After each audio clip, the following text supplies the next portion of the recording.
আজি মই ক'বলৈ ওলাইছোঁ মানে জুবিন গাৰ্গৰ মৃত্যুৰ সন্দৰ্ভত।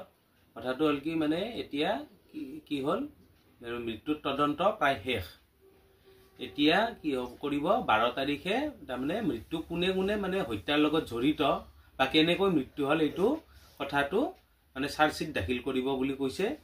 কিন্তু মুখ্যমন্ত্ৰী ডাঙৰীয়াই এটা কথা কৈছিল যে SIT-য়ে 10-12 তাৰিখৰ ভিতৰত মানে তদন্তৰ গোটেইখিনি চাৰ্জশ্বিট দাখিল কৰিব, কিন্তু তাৰ আগতে মই 8 তাৰিখে মানে ৰাইজক কথাখিনি জনাই দিম যে কেনেকৈ মৃত্যু হ'ল কি হ'ল।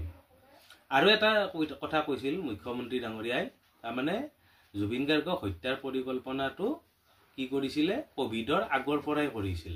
কিন্তু কথাটো হ'ল কি কোভিডত যদি আগতে যদি পৰিকল্পনা কৰিছিল সেইখিনি কথা যদি মুখ্যমন্ত্ৰী জানিছিলে তেতিয়াহ'লে সেইখিনি কথা তেতিয়াৰ পৰাই হেৰি কৰিব লাগিছিল। কাৰণ জুবিন গাৰ্গ হৈছে আপুৰুগীয়া সম্পদ আমাৰ বাবে, আমাৰ অসমীয়াৰ বাবে জুবিন গাৰ্গ হৈছে অন্যতম শ্ৰেষ্ঠ এজন ব্যক্তি।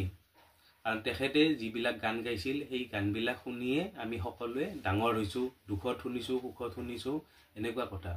কিন্তু এতিয়া কথাটো হ'ল কি এনেকেতো মানে ক'লেও নহ'ব, খুব সম্ভৱ মানে ৰিপৰ্টটো এনেকৈ ওলাব যে জুবিন গাৰ্গে অত্যাধিক মদ খোৱাৰ ফলত মৃত্যু হৈছিল বা কোনোবাই অত্যাধিক মদ খুৱাইছিল। সেইটোৱে কিন্তু ডাঙৰ কথা নহয়। কিন্তু মৃত্যু মানে এনেকুৱাটো হ'ব নোৱাৰে যে মাইকেল জেকচনৰ ক্ষেত্ৰত এটা কথা হৈছিল, মাইকেল জেকচনৰ যেতিয়া মৃত্যু হৈছিল তেতিয়া মাইকেল জেকচনক টোপনি অহাৰ কাৰণে অধিক মানে ড'জ ব্যৱহাৰ কৰিছিল, মানে শ্লিপিং টেবলেট হওক বা ইনজেকশ্যন কিবা এটা ইউজ কৰিছিলে ডক্টৰে।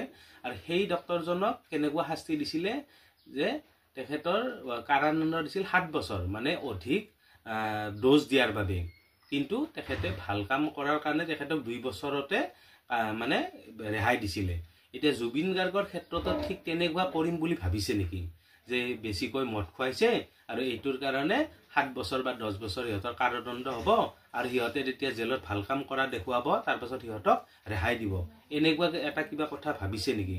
মোৰ কথাটো অলপ সন্দেহ আছে, তেনেকুৱা হ'ব পাৰে। এতিয়া আমি 8 তাৰিখ মানে অহাকালিলৈ আমি চাওঁ কি হয়, মানে আমাৰ মুখ্যমন্ত্ৰী ডাঙৰীয়াই কি ব্যৱস্থা কৰিছে বা কেনেকুৱা শাস্তি প্ৰদান কৰিব এইবিলাক চব কম বুলি কৈছিল। এতিয়া অহাকালিলৈ আমি বাট চাম আৰু 12 তাৰিখে মানে অৰিজিনেল চাৰ্জশ্বিটটো দাখিল কৰিবই, তেতিয়াও আমি গম পাম। কিন্তু কথাটো হ'ল কি আমি এইটো কিন্তু সহজভাৱে মানি ল'ব নোৱাৰিম, যদিহে এনেই মানে সাধাৰণ মানে মৃত্যুৰ নিচিনা যদি মানে তদন্ত কৰি যদি সিহঁতে চাৰ্জশ্বিট দাখিল কৰে, সেইটো আমি মানি ল'ব কোনোপধ্যে নোৱাৰিম। নমস্কাৰ।